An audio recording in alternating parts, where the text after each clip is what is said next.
Hello, I want to talk about the recent F1 film starring Brad Pitt, of course.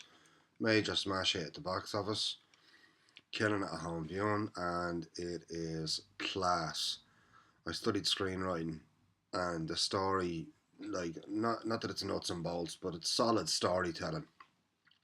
It's really good. It starts off Brad Pitt kind of bounces onto screen as this kind of wife Big Lebowski race car NASCAR driver, and Javier Bardem shows up and offers him a chance to drive Formula One.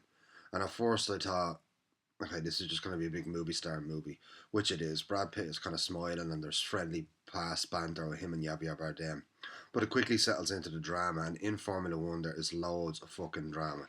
They do 300 odd kilometres on the straight, and the, Lewis Hamilton was a consultant on it, so there was a fun part within the drama for me trying to figure out what the fuck Formula One racing is all about, what the tactics of two team members on a race were, and that made the story gripping. It gave the characters drama to attach to and talk about. Brad Pitt's playing the older man, like he's not 60, he's supposed to be like 45 or something, but he looks absolutely fantastic. Like his movie star sheen is all over it, and you completely surrender to it. The money behind the film, the grandeur of the Formula One world, the cars, the pit stops, all of that is fantastic. Um, I really, really can't recommend it. There's something kind of existential about the film. There's something meditative. There's like obviously a meditative place, the complete absence of thought that must go into your head in order to drive 300 kilometers an hour and turn those corners. Um, so there's something of a kind of lost soul in Brad Pitt in the film. And I wonder, is there an element of him in that, like since he's been divorced, has he not known where to put himself, movie to movie, travelling around, and a sense of finding peace and learning to love what you do again. Um, I know he's been out having a lot of fun, and you can interpret fun as two ways: as hiding pain or love, or just enjoying life. We've seen on the red carpet in a green dress, just showing off.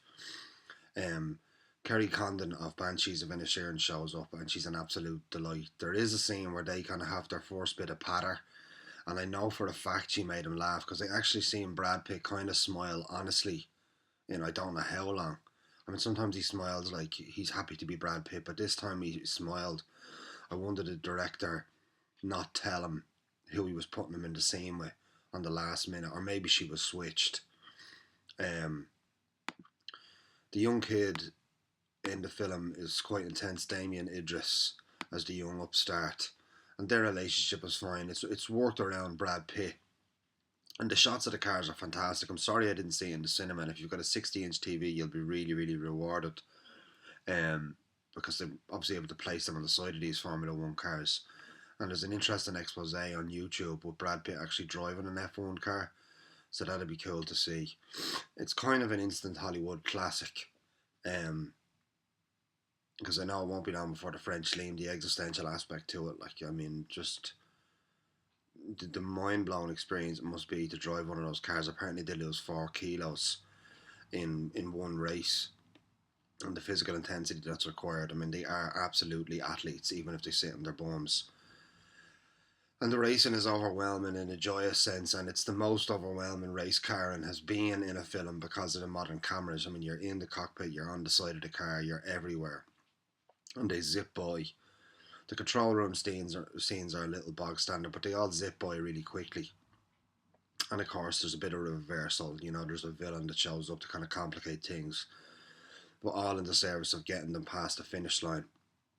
And he looks absolutely cool as fucking balls. He's more stripped down, cowboyish than his kind of Ocean's 11 pretty boy pink shirt days. He's all, blue jeans and white shorts. There's something rugged and mannish about him. And he wears it really, really well, even with the blonde highlights.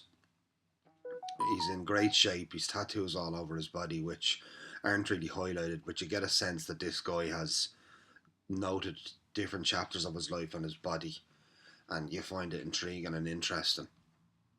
And I find it hard for anybody to watch this film and not be kind of won over by just the movie star magnitude that he has. Like a true movie star, which may be a dying thing. I doubt it is, but I think the modern movie star has to be earned. I think Ryan Gosling is still earning a Brad Pitt status, but he's on the way to doing it with consistency of good work and kind of classic after classic as the years roll by. Um, Much joy for all. Very easy watch. Good mood, bad mood, bored. The thrill will win you over. Like a really really first class film in terms of what you're expecting. Like Brad Pitt still has it. Fair play to him.